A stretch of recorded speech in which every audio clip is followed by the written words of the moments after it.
सरस्वती ज्ञान कोश में मैं प्रतिज्ञा त्यागी आप सबका अभिनंदन करती हूँ। बच्चों, आज हम राष्ट्र कवि रामधारी सिंह दिनकर जी का अभिनव मनुष्य नामक शीर्षक पढ़ेंगे। रामधारी सिंह दिनकर जी, इनको राष्ट्र कवि की उपाधि दी गई है। राष्ट्र कवि क्यों उन्हें कहा गया, क्यों उपाधि दी गई? क्योंकि उनकी विचारधारा जो है वो राष्ट्रीयता की भावना से पूरी तरह से ओतप्रोत रहती थी और उनकी जो काव्य रचनाएं हैं उन सब में वीरता और राष्ट्रीयता के नवीन स्वर, अभिनव स्वर दिखाई देते हैं, दिखाई नहीं देते, स्पष्ट झलकते हैं। और उन्होंने अपने भाषा से, उन्होंने अपने काव्य से नव युवाओं में देश प्रेम की भावना को बहुत अच्छे से भर दिया था और वे बहुत ही ओजस्वी कवि थे और राष्ट्रवादी क्रांतिकारी कवि थे। इसी कारण उन्हें राष्ट्र कवि की उपाधि से विभूषित किया गया था। तो ये जो काव्य रचना है आपकी अभिनव मनुष्य, वह उनके खंड काव्य जिसका नाम है कुरुक्षेत्र, कुरुक्षेत्र के अंतिम सर्ग से लिया गया है। अब जब हम इसे पढ़ेंगे तो आपको समझ में आएगा कि वो कैसे कवि थे, कितने श्रेष्ठ महान कवि थे। वो आधुनिक युग के सर्वश्रेष्ठ कवियों में गिने जाते थे। तो इसमें अभिनव मनुष्य में उन्होंने क्या बताया है? इसमें उन्होंने बताया है कि अभिनव का अर्थ होता है नवीन, नया मनुष्य। नया मनुष्य अर्थात आज के समय का जो आधुनिक मनुष्य है उसने किस हद तक वैज्ञानिक प्रगति की है, भौतिक प्रगति की है, वह अभी हम काव्य रचना इनकी पढ़ेंगे तो आपको समझ आएगा कि किस हद तक मनुष्य ने प्रगति की। परंतु इस भौतिक प्रगति के कारण वह आध्यात्मिक और जो एक मानववादी प्रगति थी उसमें बहुत पिछड़ गया, वो सब चीजें पीछे छूट गईं। ये इसमें उनका जो भावार्थ है वह आएगा निकल के। चलिए अब देखते हैं हम सामने। पहले क्या कहते हैं दिनकर जी? है बहुत बरसी धरित्री पर अमृत की धार, पर नहीं अब तक सुशीतल हो सका संसार। भोग लिप्सा आज भी लहरा रही उद्दाम, बह रही असहाय नर की भावना निष्काम। तो क्या कहते हैं इन पंक्तियों में कवि कि है बहुत बरसी, बरसी यानी बरसना, धरित्री कहते हैं पृथ्वी को, कि पृथ्वी पर बहुत बहुत ज्यादा मात्रा में बरसी। क्या बरसी? अमृत की धार। अमृत जानते हैं जिससे व्यक्ति अमर हो जाता है, जिसका पान करके अर्थात पीकर खाकर जिसे अमर हो जाए वह अमृत कहलाता है। तो अमृत की धारा इस पृथ्वी पर, इस धरती पर खूब बरसी, खूब अमृत की वर्षा हुई। अब यहाँ अमृत की वर्षा से क्या तात्पर्य है? अमृत की वर्षा से तात्पर्य है कि इस पृथ्वी पर अनेक महापुरुष, अनेक अवतार हुए ईश्वर के, उन्होंने इस पृथ्वी पर आकर मनुष्य के लिए एक से एक उदाहरण प्रस्तुत करते हुए उन्होंने उपदेश दिए। जो उपदेश कैसे थे? अमृत के समान थे, जो मानव को अमरता की ओर ले जाते हैं। तो उन्होंने खूब अपने उपदेश लोगों को दिए, सद्मार्ग दिखाया कि लोग अच्छे मार्ग पर चलें और अपनी भौतिक उन्नति के साथ साथ आध्यात्मिक उन्नति भी करें, मानवता की उन्नति भी करें। लेकिन हुआ क्या? उस अमृत की धारा को, उपदेश रूपी जो उनकी अमृत की धारा थी, धार से मतलब है तात्पर्य कि लगातार बहना, जो लगातार बहे, यानी एक के बाद एक उपदेश अनेक महापुरुषों ने दिए इस पृथ्वी पर आकर जन्म लेकर के, पर नहीं अब तक सुशीतल हो सका संसार। अमृत की जब धारा बरसी, ऐसे ऐसे महान उपदेश दिए गए, तो क्या होना चाहिए था? इस संसार को, संसार से मतलब है संसार में रहने वाले प्राणियों से, प्राणियों में भी अनेक तरह के प्राणी हैं, उसमें मनुष्य ही आता है, क्योंकि मनुष्य ही इस पृथ्वी पर सर्वश्रेष्ठ मानव कहलाता है, सर्वश्रेष्ठ जीव कहलाता है। मानव तो वह ही, क्योंकि और सभी के पास ऐसी स्पष्ट बुद्धि नहीं है जैसी कि मानव के पास है। तो इसी कारण इस पृथ्वी पर जो ये मानव जाति है, जो संसार में रह रही है, इस मानव जाति को क्या हो जाना चाहिए था? सु कहते हैं भली प्रकार से, शीतल ठंडा, भली प्रकार से ठंडा हो जाना चाहिए था। पर अब तक नहीं हुआ, ऐसा नहीं हो सका। क्यों नहीं हुआ? क्योंकि मनुष्य ने उन उपदेशों से कुछ भी ग्रहण नहीं किया और बस अपनी ही प्रगति में आंखें बंद करके चलता रहा।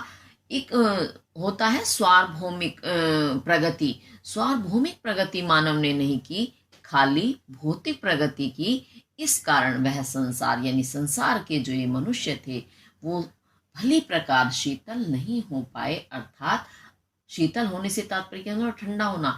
शीतल ठंडा होता है, लेकिन शीतल से तात्पर्य जो अंदर द्वेष भावना, एक ताप होता है, ताप यानी गर्मी, कैसी? ईर्ष्या की, द्वेष की, नफरत की, वह शांत नहीं हुई। उपदेश क्या दिए महापुरुषों ने कि जो हम एक दूसरे के प्रति ईर्ष्या द्वेष की भावना रखते हैं वही सबसे बड़ा ताप है, सबसे बड़ा दुख है। इसे भूल जाओ, इसे छोड़ दो और अपना आध्यात्मिक विकास करो। लेकिन मानव ने वही चीज नहीं छोड़ी, क्योंकि जो ताप था वह समाप्त नहीं हुआ तो मानव जाति शीतल नहीं हो पाई। अर्थात उसके ईर्ष्या, द्वेष, क्रोध आदि, घृणा इत्यादि जो क्या कहना चाहिए, बुरे व्यवहार थे वो खत्म नहीं हुए। भोग लिप्सा आज भी लहरा रही उद्दाम। आपको पता है पृथ्वी पर जो भी प्राणी आता है, जो भी जीव आता है, एक दिन उसकी मृत्यु निश्चित है। और ये नहीं है कि वह मृत्यु हमारे लिए अनजान है, कि अब से पहले हमें पता ही नहीं है कि मृत्यु भी होती है या आएगी, अचानक से आ गई। तब तो हम ये कहें कि हम सावधान कैसे होते, हमें पता ही नहीं था कि मृत्यु आई। लेकिन ये सभी जानते हैं कि एक दिन हमें मरना है। उसके बाद भी हमें आध्यात्मिक विकास ना करके कहाँ हम करते हैं? भोग लिप्सा। भोग यानी भोग करने की, लिप्सा कहते हैं इच्छा। भोगों में डूबे रहना आज भी लहरा रही उद्दाम। उद्दाम कहते हैं बहुत प्रचंड रूप में, जो आज भी लहरा रही है। यानी मानव जाति में, मनुष्यों में आज भी सिर्फ भोग करने की इच्छा पूरी तरह से प्रचंड रूप में विद्यमान है। वह उन उपदेशों से उसने कुछ ग्रहण नहीं किया और इस भोग लिप्सा में वह लगा रहा। बह रही असहाय नर की भावना निष्काम। जो लोग धनवान हो जाते हैं, जिनके पास धन खूब सारा आ जाता है, वे धनवान लोग क्या करते हैं?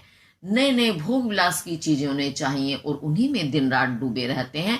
और दिन प्रतिदिन जैसे ही वह प्रगति की ओर आगे बढ़ता है, प्रगति से तात्पर्य कि वह धन उसे प्राप्त होता है, जितने धन की उसकी प्रगति होती है उतनी ही उसकी भोग विलास जो है वो उद्दाम यानी प्रचंड रूप में बढ़ता जाता है, एक के बाद एक। कभी भी उसकी ये भोग विलासिता समाप्त नहीं होती, बल्कि दिन प्रतिदिन बढ़ती चली जाती है। तो ये तो है धनवान लोगों का। लेकिन कुछ लोग ऐसे भी हैं असहाय। सहाय कहते हैं सहारा, और नहीं है सहारा जिसका। ऐसे नर, ऐसे मनुष्य भी हैं, ऐसे प्राणी भी हैं इस पृथ्वी पर, जिनकी भावना, जो अपनी उनकी भावनाएं जो कैसी हैं? निष्काम। निश नहीं है काम, कामनाएं जिसमें, यानी जो उसकी आवश्यक इच्छाएं हैं, आवश्यक जरूरतें हैं, वह भी बह जा रही हैं, समाप्त हो रही हैं। अर्थात जो निष्काम भावना क्या है?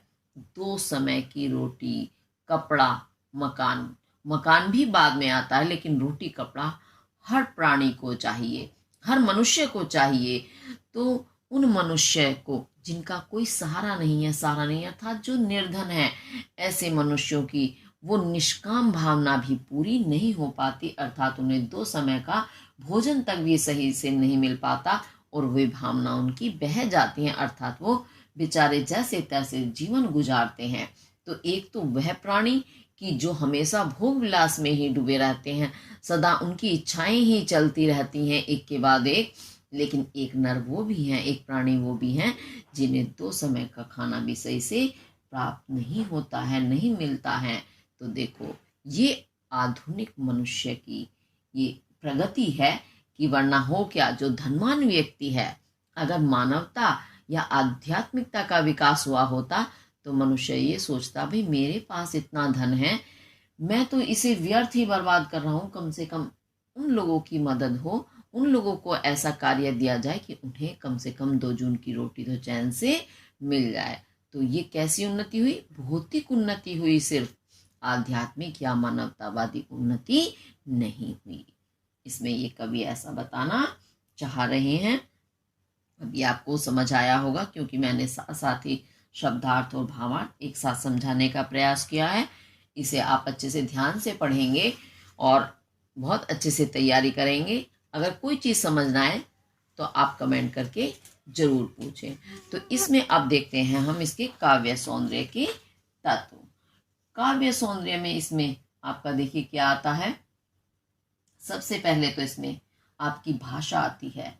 भाषा साहित्यिक खड़ी बोली है और शैली जो है प्रबंधात्मक है, और इसमें रस है शांत रस। इसे पढ़ करके मन को बड़ी शांति मिल रही है कि हाँ, हमें गलत राह से हट करके अच्छी राह पर चलना चाहिए। जो हमारे महापुरुषों ने हमें संदेश दिया है उसे ग्रहण करके हमें उनका पालन भी करना चाहिए, है ना। तो शांत इसमें रस हो गया। छंद आपका मुक्तक है। गुण है इसमें प्रसाद। शब्द शक्ति आपकी अभिधा भी है इसमें, और लक्षणा भी दोनों बनती हैं। अब इसमें हम ढूंढेंगे अलंकार।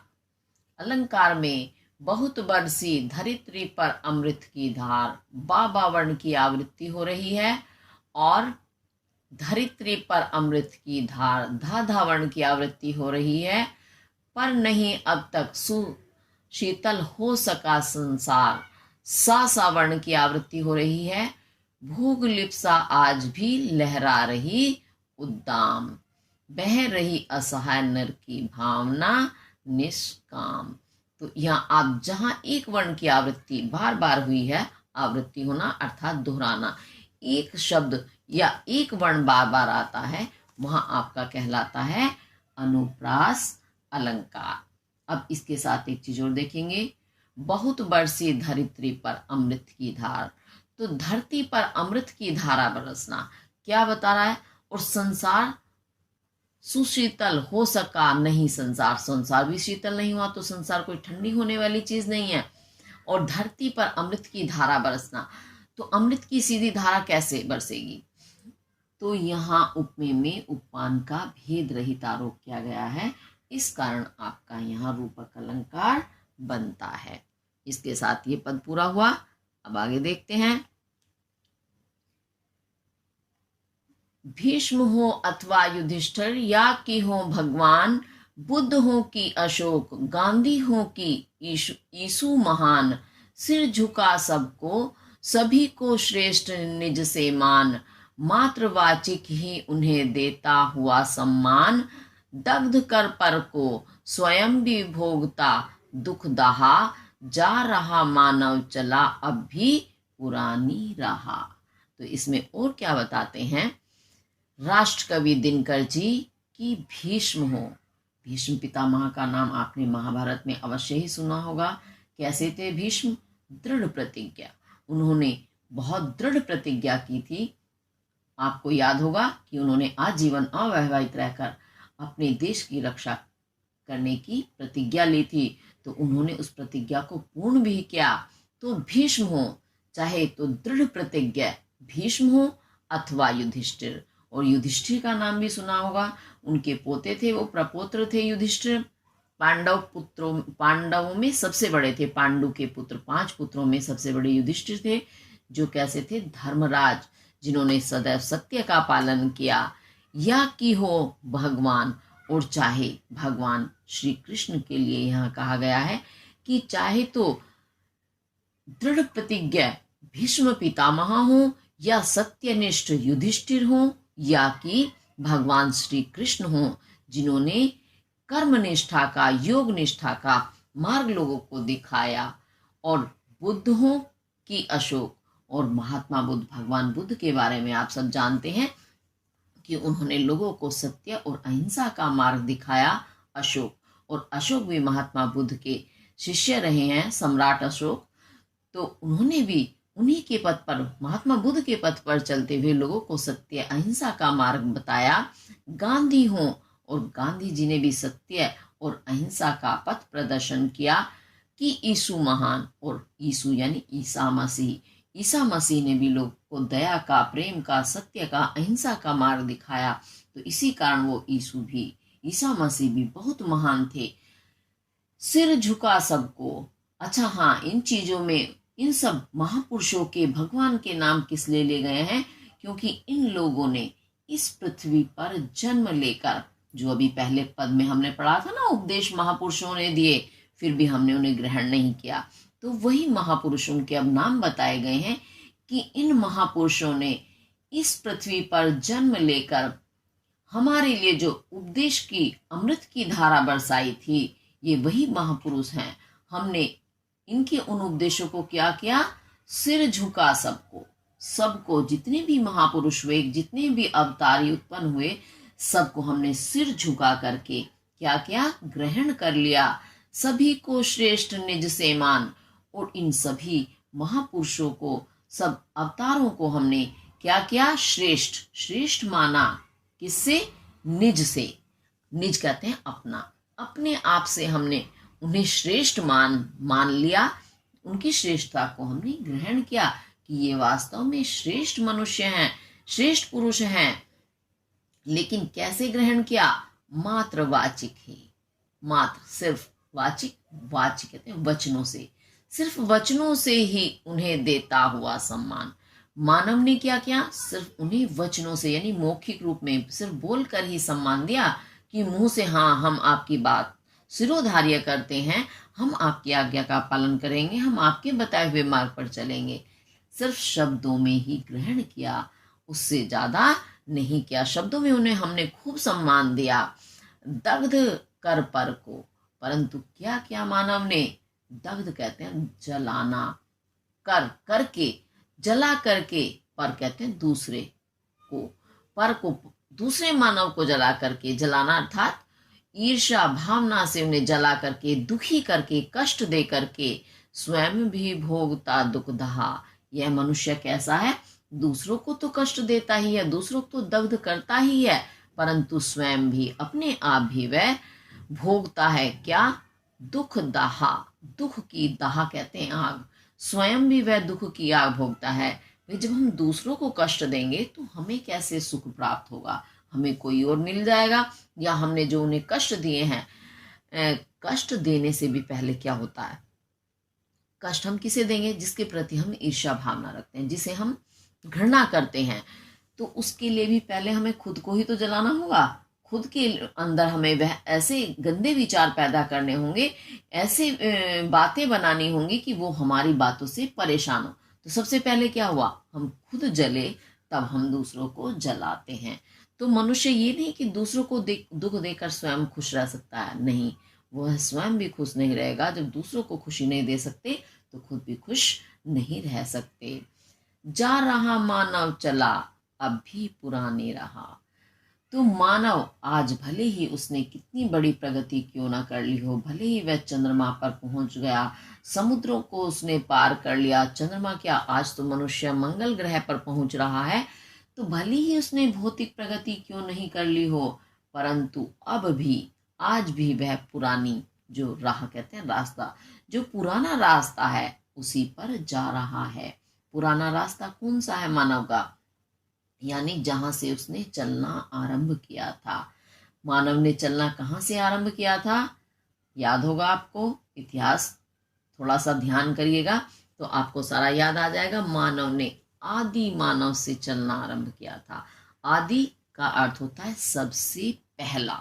सबसे पहला जब पृथ्वी पर मानव रूप में वह आया था, उस समय कैसा था वह? ना उसके पास सभ्यता थी, ना संस्कार थे, सिर्फ आदमी यानी दूसरों को मारना, खाना, सिर्फ यही, सिर्फ जानवरों जैसी प्रवृत्ति थी। तो वह मनुष्य आज भी उसी काम को कर रहा है, क्योंकि उसने मानवता को नहीं पैदा किया अपने अंदर, उसने आध्यात्मिक यानी ईश्वर से जुड़ी सत्ता को स्वीकार नहीं किया, स्वीकार किया सिर्फ भौतिकता को, उसी की तरफ वह बढ़ा। तो इस कारण बस उसे भौतिकता का पता है। भौतिकता में क्या होता है? सिर्फ हमारा स्वार्थ होता है कि हमें अपने स्वार्थ पूर्ति के लिए ये चीज करनी है, हमें स्वार्थ पूरा करने के लिए ये चीज चाहिए, तो उसको उसने बनाया और उसमें खूब मेहनत की। ऐसा नहीं है कि आसानी से कोई चीज मिल जाती है, इतना परिश्रम मानव को करना पड़ा है भौतिक उन्नति करने के लिए। ये वैज्ञानिक युग तभी तो आया, लेकिन उसके साथ साथ जो मन को सुख देने वाला, आनंद देने वाला, जो विकास था उस विकास को उसने नहीं किया, और वो होता है मानवतावादी विकास। वो मानवतावादी यानी हम दूसरों के प्रति अपने जैसी ही भावना रखें कि जैसे हमें दुख होता है, जैसे हमें आनंद होता है, दूसरा सामने वाला मनुष्य भी वैसा ही महसूस करता है। तो ये भावना हमने जगा ही नहीं अपने अंदर। तो इसी कारण कहा है अपनी पुराने रास्ते यानी जहां से वह चला था आदि मानव से, आज भी वह उसी आदि मानव के रूप में चल रहा है, भले ही उसने कितना ही भौतिक विकास क्यों ना कर लिया हो। अब ये मैंने इसको आपको शब्दार्थ सहित भावार्थ बताने का प्रयास किया है। इसे सही से देखेंगे, अगर समझना है तो अवश्य पूछें। चलिए अब देखते हैं हम इसके काव्य सौंदर्य के तत्व। तो रस जो है इसमें शांत रस है, भाषा आपकी वही साहित्यिक खड़ी बोली है, शैली प्रबंधात्मक है और छंद मुक्तक छंद है, गुण प्रसाद, शब्द शक्ति जो है आपकी अभिधा और लक्षणा दोनों बनती है इसमें। अब इसमें हम ढूंढेंगे अलंकार।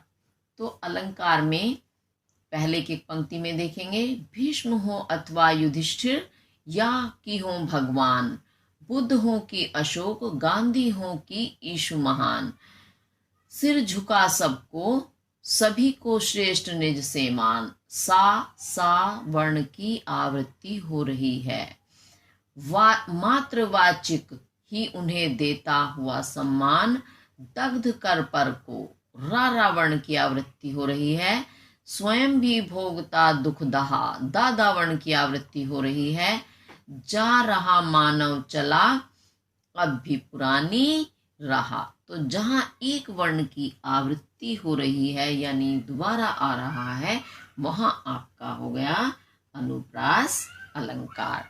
अब उसके साथ भीष्म, युधिष्ठिर, भगवान, बुद्ध, अशोक, गांधी, ईसु, इन महापुरुषों का उन्होंने उदाहरण देकर, दृष्टांत देकर बात को समझाने का प्रयास किया है। इस कारण यहाँ दृष्टांत देने के कारण आपका दृष्टांत अलंकार भी बनता है। इसके साथ ये वाला आपका पद पूरा हुआ। अब आगे देखते हैं, आगे क्या कहते हैं कवि। आज की दुनिया विचित्र नवीन, प्रकृति पर सर्वत्र है विजयी पुरुष आसीन, है बंधे नर के करों में वारी विद्युत भाप, हुक्म पर चढ़ता उतरता है पवन का ताप, है नहीं बाकी कहीं व्यवधान, लांघ सकता नर सरित गिरी, सिंधु एक समान। तो इसमें क्या कहते हैं कि आज की दुनिया यानी आज की दुनिया है, आज का जो आधुनिक समय है ये कैसा है, विचित्र, बड़ा ही विचित्र कहते हैं, अनोखा है, अलग है, नवीन नया है, नया भी है और अनोखा भी है, अद्भुत भी है। आज का ये संसार क्यों है विचित्र और नवीन, क्योंकि प्रकृति पर सर्वत्र है विजयी पुरुष। पुरुष यानी मनुष्य, प्रकृति आप जानते हैं जो स्वयं बनती है उसे हम प्रकृति कहते हैं। जैसे धूप, वायु, वृक्ष, नदी, पर्वत, ये सारी चीजें कैसी हैं, ये स्वयं ही बनी हैं, इन्हें किसी ने, मानव ने नहीं बनाया, इस कारण ये प्रकृति कहलाती हैं। तो प्रकृति पर सर्वत्र यानी सब जगह, हर तरफ विजयी होकर के, जीत हासिल करके पुरुष मनुष्य आसीन, आसीन कहते हैं बैठना, बैठ गया है, यानी प्रकृति की हर चीज पर, हर तत्व पर जीत हासिल करके मनुष्य बैठ गया है, उसने हर चीज पर अपनी जीत हासिल कर ली है, प्राप्त कर ली है बधे नर के करों में वारी विद्युत भाव। और आज मनुष्य ने प्रगति पर ऐसी विजय प्राप्त की है कि नर यानी मनुष्य के करों में, कर कहते हैं हाथ, मनुष्य के हाथों में वारी, जल, विद्युत, बिजली, भाप, भाप आप जानते हैं, बंधे हैं, आज बंध गए हैं। यानी मनुष्य ने अपने हाथों में जल को, बिजली को, भाप को, प्रकृति की एक एक चीज को, एक एक तत्व को अपने हाथों में बांध लिया है, अपनी मुट्ठी में कर लिया है। कैसे किया, भौतिक विकास करते हुए।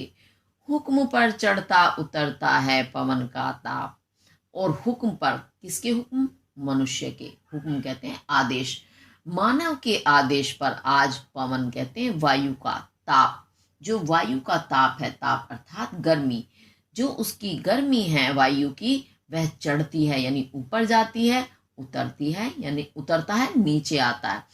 तो वायु का जो ताप है वह आज मनुष्य के आदेश पर ऊपर ऊपर जाता है और नीचे होता है। कैसे होता है? वायु को भी मनुष्य ने बांधा है अपने हाथ में, तो जब वह चाहता है वायु के ताप को कम कर देता है, जब चाहता है उसे चढ़ा लेता है। अब कैसे, आप ऐसे तो सब जानते हैं, लेकिन थोड़ा सा फिर भी मैं बता दूं, आप सब विज्ञान पढ़ते हैं। हमें वायु कहाँ से मिल रही है? आज के समय में घर का उदाहरण बता रही हूँ मैं, एक छोटा सा। हमारे घरों में पंखे लगे हुए हैं, एसी लगे हुए हैं, कूलर लगे हुए हैं। तो जब हम चाहते हैं, बटन दबा देते हैं तो पंखा चलने लगता है, बिजली चलने लगती है। होता ना ऐसे ही? पंखे को अगर हमें तेज करना है तो हम उसमें वो लगा रहता ना रेगुलेटर, तो रेगुलेटर को नंबर होते हैं 1 2 3 4 करके, उसमें तो कम करना होता कम नंबर पर कर लेते हैं, ज्यादा पर करना होता तो ज्यादा में। तो हो गया ना मानव की मुट्ठी में। आजकल तो हर चीज में सेंसर लगे आ रहे हैं, रिमोट हाथ में होता है और हम हर चीज को अपने हिसाब से नियंत्रित कर लेते हैं। ऐसे ही बिजली है, विद्युत बिजली, आपके घरों में, सबके घरों में बिजली है। मानव जब चाहता है स्विच ऑन कर देता है तो बिजली जल जाती है, स्विच ऑफ कर देता है तो बिजली बंद हो जाती है। ऐसे ही वारी जल है, जल को उसने अपने बंधन में कर लिया। ये तो मैं छोटा सा उदाहरण घर का बता रही हूँ, लेकिन और ऊंचे उस पर जाओगे तो उन्होंने नदियों पर, समुद्रों पर बांध बना बना करके जल को नियंत्रित कर लिया है मनुष्य ने। जहां जरूरत होती है नदी बना करके, समुद्रों से काट करके जल ले आते हैं, और जहां वो चाहते हैं कि जल की अधिकता है तो वहां नदियों पर बांध लगा देते हैं। तो जहां नदी बहती थी वहां सूखा स्थान बना देते हैं। तो ये सब आज मनुष्य के हाथ में हो गया है, सब उसने अपनी मुट्ठी में कर लिया है। घर में आपके पानी की टंकियां लगी हुई हैं, अब जब चाहते हो उसे खोल लेते हो, जब चाहते हो बंद कर लेते हो। वही भाप का भी आपका पूरा वही तरीका है ना? तो है नहीं बाकी कहीं व्यवधान, आज मानव के जीवन में कहीं भी बाकी यानी शेष, व्यवधान कहते हैं बाधा, रुकावट, कोई भी रुकावट आज मानव के रास्ते में नहीं है, क्योंकि उसने हर चीज पर अपनी जीत प्राप्त कर ली है, हासिल कर ली है। लांग सकता नर सरित, गिरी सिंधु एक समान। और आज का जो नर है, मनुष्य है, वह सरित कहते हैं नदी, गिरी पर्वत, सिंधु समुद्र। आज का मनुष्य नदी को, पर्वत को, समुद्र को एक समान यानी एक ही तरीके से, बड़ी सरलता से लांग सकता, लांगना यानी पार कर जाता है, उसे कोई कठिनाई नहीं आती। ये नहीं है कि नदी है तो चलो उसे आसानी से हम पार कर लेंगे तो समुद्र को पार करने में समस्या आएगी, नहीं। जैसे उसने आसानी से नदी को पार किया वैसे ही समुद्र को कर जाता है। नदी पार करने के लिए नाव इस्तेमाल कर लेते हैं क्योंकि नदी ज्यादा बड़ी नहीं है, लेकिन समुद्र के लिए क्या हो गया, पानी के जहाज बन गए हैं, वो उतनी रफ्तार से, उतनी गति से समुद्र को पार करा देते हैं। ऐसे ही पर्वत को पार करना बहुत आसान हो गया है मनुष्य के लिए। आप देखा कभी किसी धार्मिक स्थल पर जाते हैं, जैसे मनसा देवी गए हरिद्वार में, चंडी देवी जाते हैं या वैष्णो देवी जाते हैं, तो कितने साधन हो गए हैं। आप हेलीकॉप्टर से जा सकते हैं, वो लॉरी होती है ना, छोटे छोटे से बने होते हैं जो तारों पे चलते हैं बिजली के, तो उससे फटाफट ऊंचाई पर हम पर्वत पार कर जाते हैं, फटाफट हम चढ़ जाते हैं। तो इस तरह से हर चीज को पार करना आज मानव के लिए सरल हो गया है। ये नहीं है कि ये छोटा है तो इसे हम सरलता से करेंगे और वह बड़ा है तो उसी में कठिनाई आएगी, नहीं, किसमें कोई कठिनाई नहीं आएगी। वह सब चीज अपनी भौतिक प्रगति के आधार पर सरलता से कर लेता है। ठीक है, तो ये इसका हमारा शब्दार्थ और भावार्थ एक साथ हुआ। इसे अब आप अच्छे से देखेंगे। अब देखते हैं हम इसके काव्य सौंदर्य के तत्व। तो देखो, इसमें कवि ने बताया कि मनुष्य ने किस तरह से इतनी भौतिक उन्नति की है कि हर चीज उसकी मुट्ठी में हो गई है, लेकिन जो असली उन्नति थी उसकी तरफ तो उसने देखा तक नहीं मुड़ के। उसके अंदर परोपकार की, दया की कोई भावना नहीं है, बस भौतिकता की ओर दौड़ रहा है मनुष्य। तो चलिए देखते हैं इसमें आपका रस जो है वो वीर रस आ गया है, क्योंकि किस तरह से मानव प्रगति कर रहा है। भाषा शुद्ध साहित्यिक खड़ी बोली है। आपके इसमें गुण जो है ओज गुण है, छंद मुक्तक है, शब्द शक्ति अभिधा और लक्षणा है, और शैली आपकी प्रबंधात्मक। अब इसमें हम ढूंढेंगे अलंकार। अलंकार में सबसे पहले तो एक एक पंक्ति में देखेंगे, आज की दुनिया विचित्र नवीन, प्रकृति पर सर्वत्र है विजयी पुरुष आसीन, है बंधे नर के करों में वारी विद्युत भाप। वा वर्ण की आवृत्ति हो रही है, और नर कर में वारी रावण की आवृत्ति हो रही है। हुक्म पर चढ़ता उतरता ताता वर्ण की आवृत्ति हो रही है। पवन का ताप पापा वर्ण की आवृत्ति हो रही है नहीं बाकी कहीं व्यवधान, लांग सकता नर सरित गिरि सिंधु एक समान।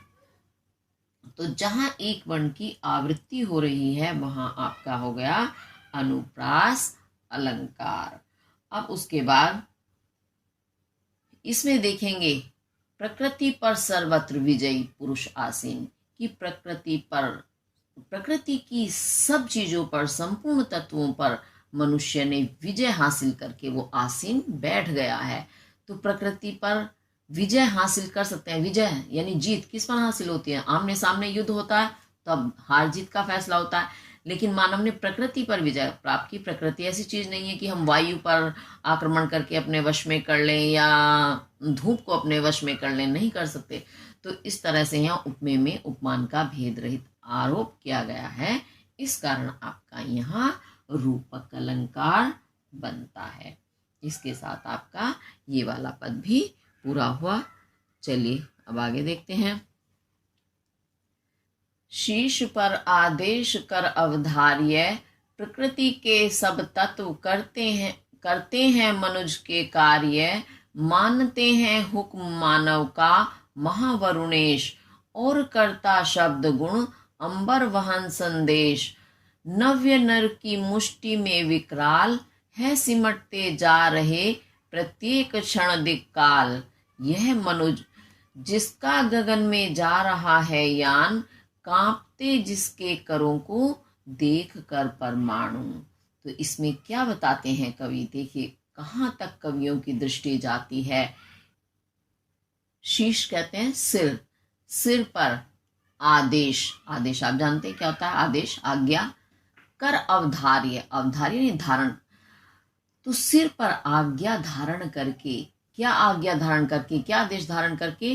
प्रकृति के सब तत्व, प्रकृति के जितने भी तत्व हैं, तत्व यानी जो अभी हमने पहले पद में पढ़ी थी कि जल वायु ताप, ये सारे प्रकृति के तत्व कहलाते हैं। तो प्रकृति के जितने भी तत्व हैं वो सभी मनुज के कार्य, मनुष्य के कार्य को करते हैं। कैसे करते हैं? सिर पर आदेश धारण करके, यानी आदेश मानकर मनुष्य के हर आदेश को वो सिर पर धारण करते हैं। प्रकृति के समस्त तत्व और मनुष्य के कार्य को पूर्ण करते हैं। अब ये मनुज, मनुज क्या होता है? मनुज कहते हैं मनुष्य को। मनु हमारे जो पूर्वज माने जाते हैं, मनु हम उन्हीं की संतान हैं, उनसे जा यानी उत्पन्न होने वाले। तो जो मनु से जो जन्म लिया है जिन्होंने, वह मनुष्य कहलाते हैं। तो मनुष्य के सभी कार्यों को प्रकृति सिर पर आदेश के रूप में धारण करके पूर्ण करती है। मानते हैं हुक्म मानव का महावरुणेश, और महा जो बहुत ही महान वरुणेश, वरुण देव हैं। वरुण देव कौन है? जल के देवता माने जाते हैं। तो जल के देवता महान वरुण देव भी मानव के हुक्म को, हुक्म यानी आज्ञा को मानते हैं।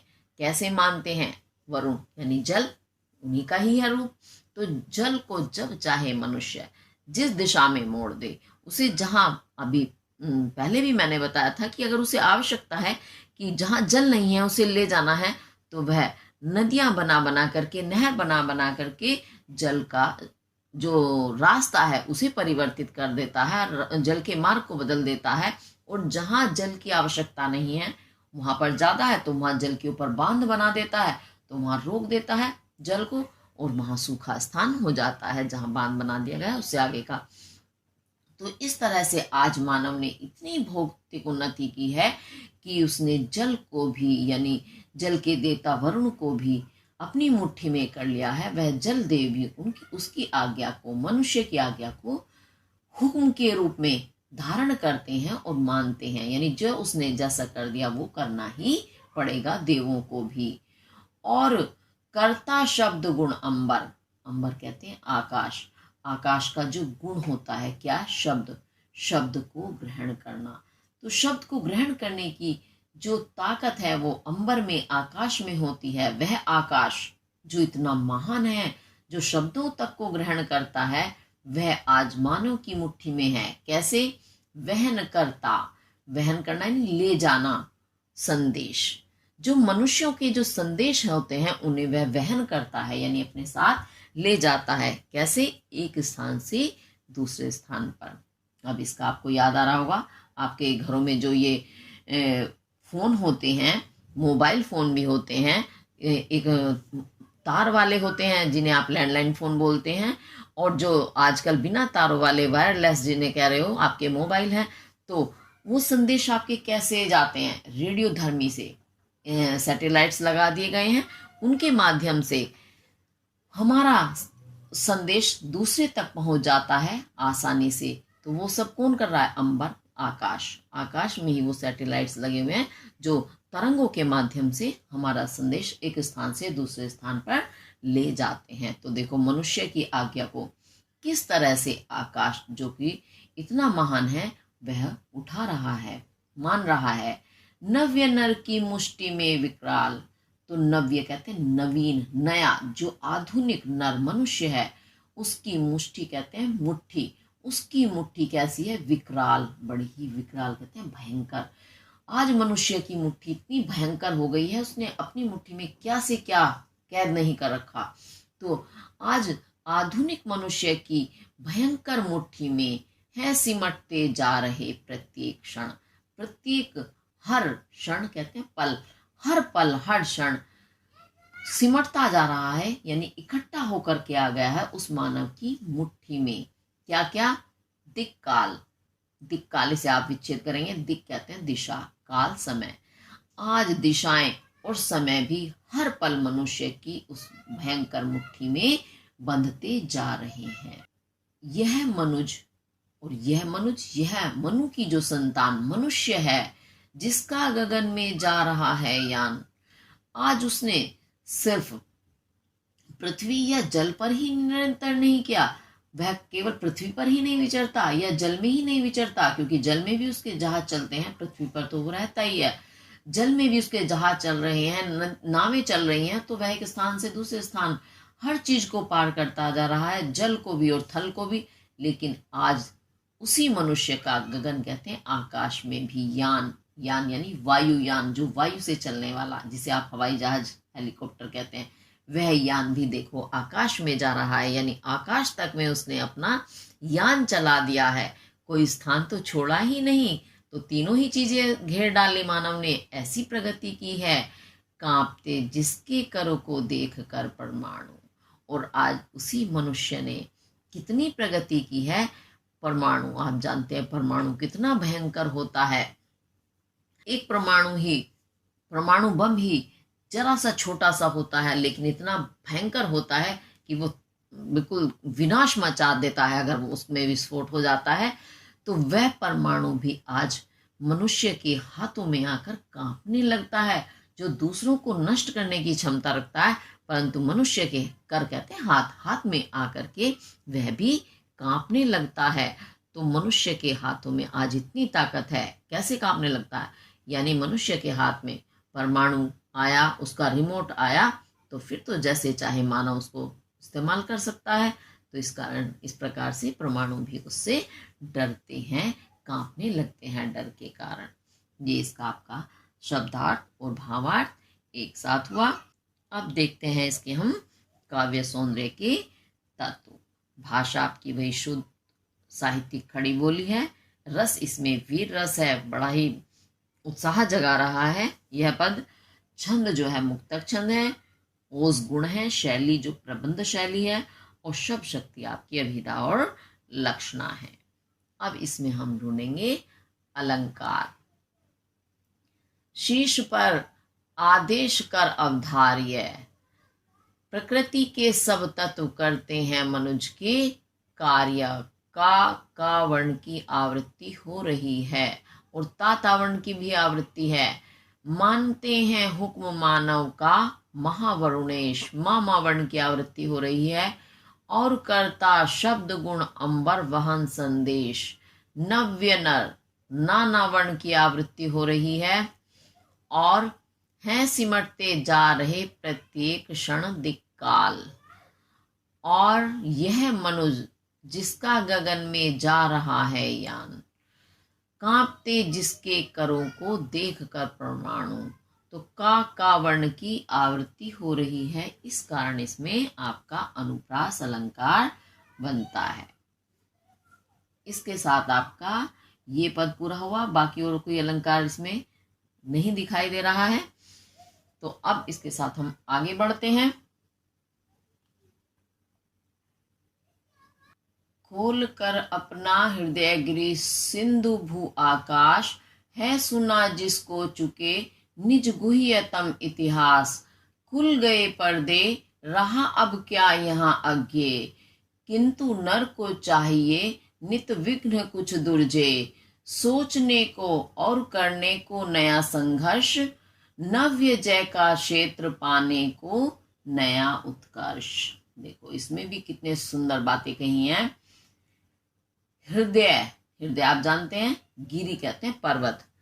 तो पर्वत ने, सिंधु समुद्र ने, भू पृथ्वी ने, आकाश आकाश ने अपना हृदय, अपने हृदय को खोल करके है सुना जिसको चुके, और जिसको, जिस मनुष्य को जो सुना चुके हैं वे क्या, निज अपना गुह्यतम, गुह्य कहते हैं छिपा हुआ, गुप्त, तम तर, यानी जब हम दो में तुलना करते हैं तो तर का प्रयोग करते हैं, और जब तीन या तीन से ज्यादा में करते हैं तो हम तम का प्रयोग करते हैं। गुह्यतम यानी जो सबसे ही ज्यादा गुप्त था, छिपा हुआ था इतिहास, उसको अपने सबसे गुप्त इतिहास, यानी गुप्त इतिहास क्या, यानी रहस्य, जो उसका अपना सबसे ज्यादा बड़ा रहस्य था, उस रहस्य के इतिहास, इतिहास यानी जो अतीत यानी बीत चुका है, यानी अपने वो इतिहास को, छिपे हुए को भी उस मनुष्य को बता चुके हैं।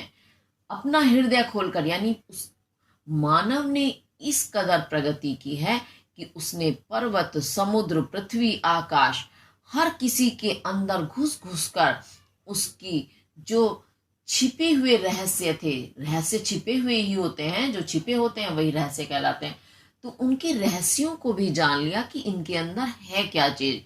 तो उस इतिहास को, जो उनका प्राचीन छिपा हुआ इतिहास था, वह भी उन्होंने निकाल लिया, खोज लिया। खुल गए पर्दे, और जब इन सब चीजों ने अपने इतिहास को उन्हें बता दिया, अपने रहस्य को बता दिया, तो जितने भी रहस्य के पर्दे थे क्या हुआ, खुल गए। खुलना यानी मनुष्य के सामने आ गए कि इस चीज के अंदर क्या है ये छिपा हुआ। एक एक चीज को, एक एक तत्व को मानव ने अपनी प्रगति के बल से, अपने खोज के बल से जान लिया। रहा अब क्या यहाँ आगे, और यहाँ इस संसार में, इस पृथ्वी पर अब ऐसा क्या है जो अज्ञे, गे कहते हैं जानना, जाना पहचाना, और अज्ञे जिसे ना जाना जाए, यानी अनजान, अज्ञात। तो अब बताइए इस पृथ्वी पर, इस संसार में क्या ऐसा है जो मनुष्य के लिए अज्ञात है, अनजान है। अर्थात कुछ भी ऐसा नहीं है जिसे मानव नहीं जानता, जिसके रहस्य उसके सामने खुला हुआ ना हो, यानी हर चीज का रहस्य आज मानव के सामने प्रकट है। अच्छा, इसके साथ मैं आज आपको एक चीज और बताना चाहती हूँ। ये अज्ञे शब्द, अज्ञे में ये ज्ञ वर्ण है, जिसे आप ज्ञ बोलते हैं। आपको पता है ये संयुक्ताक्षर है। संयुक्ताक्षर यानी दो अक्षरों से मिलकर बना है। संयुक्त कहते हैं मिला हुआ अक्षर, अक्षर जानते हैं।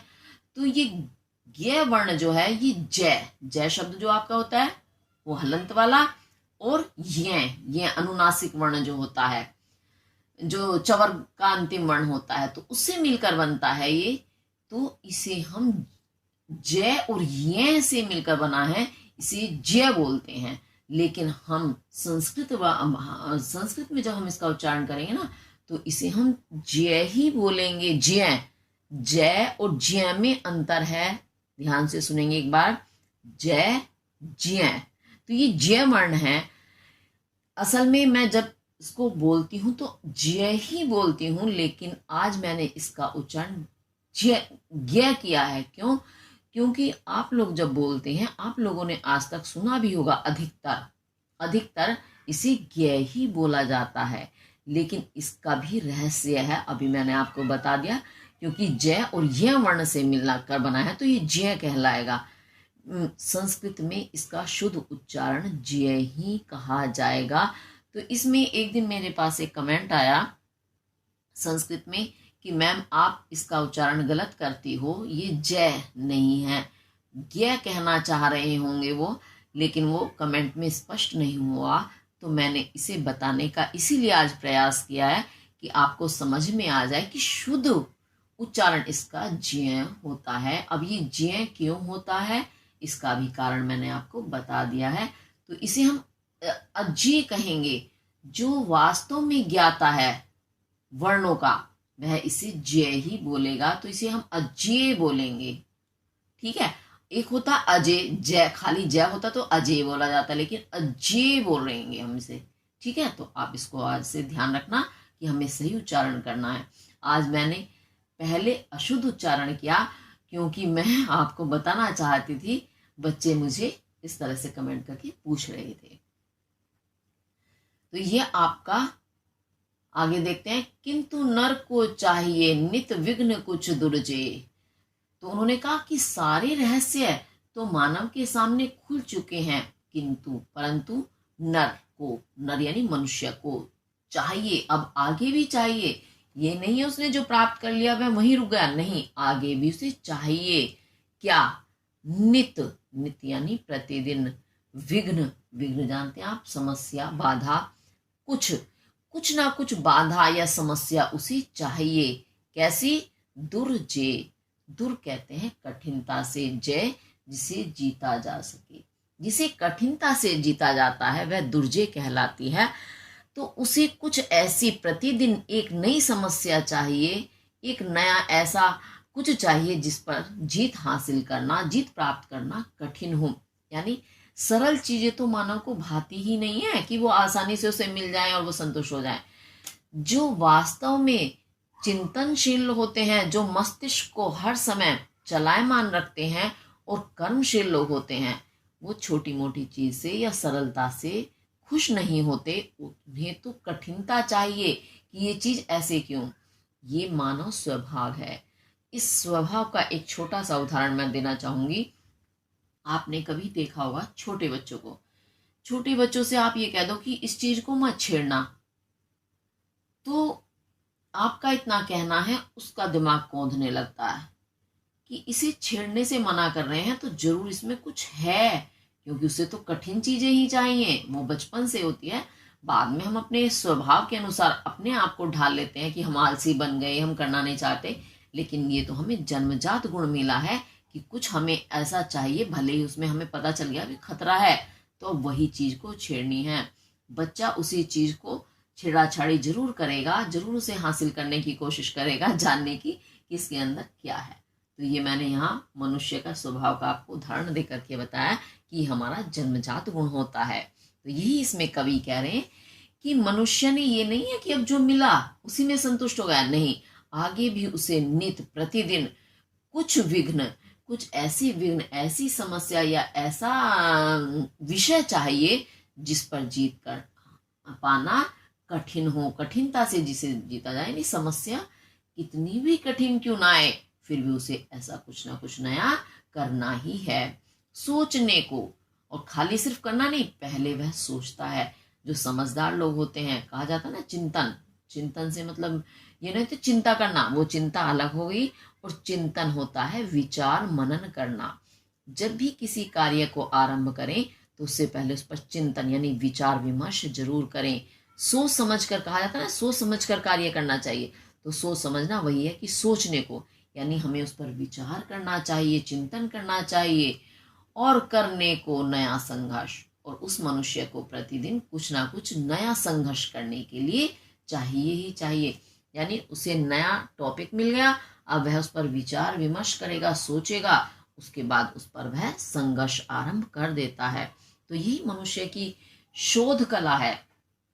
शोध यानी खोज करने की और उस पर फिर संघर्ष करके उसे प्राप्त करने की, यह उसकी कुदरती देन है उसको। नव्य जय का क्षेत्र पाने को नया उत्कर्ष, और उस मनुष्य को फिर वह उस नए संघर्ष को खोजता है, विचार करता है, फिर उस पर विजय हासिल करने या विजय प्राप्त करने के लिए वह कार्य आरंभ कर देता है, उस कार्य से जूझने लगता है। फिर नव्य जय, नव्य कहते हैं नवीन, नई, फिर उस पर नवीन वह विजय हासिल करता है, नई विजय प्राप्त करता है। पुरानी तो पीछे रह गई, अब आगे उसने नई जीत हासिल की।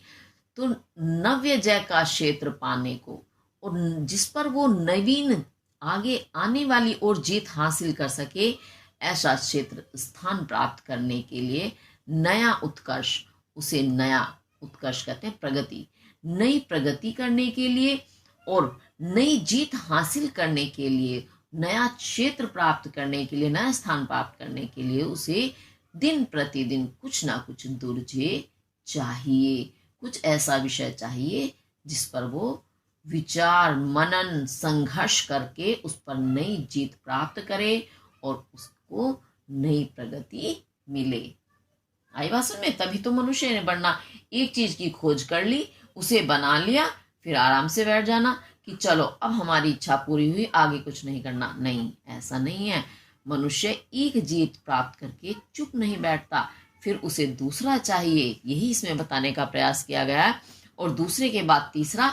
इसी तरह तो आदि मानव से मनुष्य ने आज कहाँ पहुंचकर कितनी प्रगति कर ली है कि वह स्वयं अपने आप को भी भूल गया कि मैं हूं क्या, अपना अस्तित्व भूल गया, और अपना जो वास्तविक उन्नति थी, जो आध्यात्मिक मानव उन्नति थी, वह उन्नति तो पीछे ही रह गई। इस तरह से मनुष्य इतना संघर्षशील होता है कि उसे जो करना है वह करना है। तो इसके साथ आपका ये पद पूरा हुआ। अब इसके देखेंगे हम काव्य सौंदर्य के तत्व। तो काव्य सौंदर्य में सबसे पहले तो आपका इसमें वीर रस सामने आ रहा है, बिल्कुल स्पष्ट दिखाई दे रहा है। भाषा आपकी शुद्ध, साहित्यिक खड़ी बोली है, शैली प्रबंधात्मक है, शब्द शक्ति लक्षणा है, ओज इसमें गुण भी है, नहीं गुण जो है इसमें ओज और प्रसाद दोनों है, छंद मुक्तक छंद है। और अब देखेंगे इसमें हम अलंकार। अच्छा, अलंकार में सबसे पहले तो हम देखेंगे पर्वत, समुद्र, पृथ्वी, आकाश ने अपना हृदय खोलकर अपने सबसे बड़े छिपे रहस्यों के इतिहास को भी मनुष्य को सुना दिया। तो इसका तात्पर्य क्या है? मनुष्य ही सुना सकता है अपना रहस्य किसी को, या अपनी बात कुछ भी बताने का प्रयास। ये निर्जीव चीजें हैं, नहीं कर सकती, लेकिन मानव कर सकता है। तो इस प्रकार मनुष्य को जब इन वस्तुओं ने, इन चीजों ने अपना रहस्य बताया, इसका तात्पर्य है कि इसमें कवि ने मानवीकरण किया है पर्वत, समुद्र, पृथ्वी, आकाश का। तो इस कारण यहाँ आपका मानवीकरण अलंकार बनता है। अब उसके बाद और ढूंढेंगे, प्रत्येक पंक्ति में देखते चलेंगे। खोल कर अपना हृदय गिरी सिंधु भू आकाश, और है सुना जिसको चुके निज गुह्यतम इतिहास। खुल गए पर्दे, रहा अब क्या यहाँ अजय, किंतु नर को चाहिए नित विघ्न कुछ दुर्जय। इसमें ना वर्ण की आवृत्ति हो रही है, सोचने को और करने को नया संघर्ष। का वर्ण की आवृत्ति हो रही है, नव्य जय का क्षेत्र पाने को नया, ना वर्ण की आवृत्ति हो रही है। इस कारण आपका यहाँ अनुप्रास अलंकार भी बनता है। इसके साथ आपका आज का ये जो शीर्षक है अभिनव मनुष्य पूरा हुआ। इसका शेष भाग हम दूसरी वीडियो में लेकर के आएंगे। तब तक आप इसे अच्छे से ध्यान से करें, समझें, और कोई भी दिक्कत लगती है तो कमेंट करके ज़रूर पूछें। आपको मेरी वीडियो अगर पसंद आए तो लाइक शेयर सब्सक्राइब ज़रूर करें। धन्यवाद।